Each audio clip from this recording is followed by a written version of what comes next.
আসসালামু আলাইকুম। আশা করি সকলে অনেক ভালো আছেন। আলহামদুলিল্লাহ আমরা অনেক বেশি ভালো আছি। ইদানিং প্রায়ই শোনা যায় অধিকাংশ মেয়েরাই বলে ফেসবুকে লেখালেখি করে ঘরের কাজ করা মানেই নাকি বুয়াগিরি করা। ঘরের কাজ করা, স্বামীর সেবা করা, বাচ্চাদের যত্ন নেওয়া এগুলো নাকি শুধুমাত্র বিনা পয়সায় বুয়াগিরি করা। আমি না কেন জানি না এই কথাটার সাথে একমত হইতেই পারি না।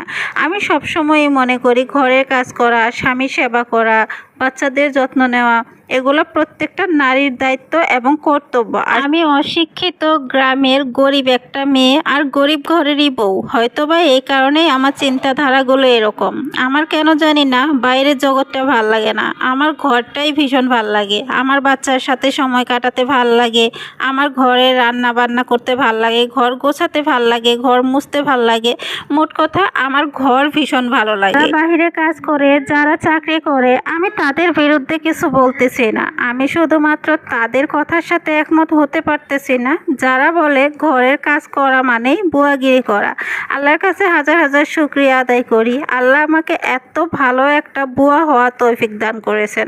আমি সারাটা জীবন আমার সংসারের জন্য, আমার সন্তানদের জন্য বুয়াগিরি করে কাটিয়ে দিতে চাই। জানি না কতদিন বাঁচবো, যতদিন বাঁচবো ততদিন আমি বুয়াগিরি করেই যেতে চাই।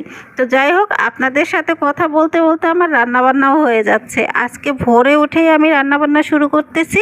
এটা শুধু আজকে না, আমি প্রত্যেক দিন স্বামী বাসায় থাকতে থাকতেই সব কাজ শেষ করে নিই। কারণ আপনারা তো জানেনই আমার ছোট্ট একটা বাবু আছে, আর বাবুটা অনেক বেশি দুষ্ট। বাবুকে সামলিয়ে রান্না করাটা আমার জন্য অনেক বেশি কষ্ট হয়ে যায়।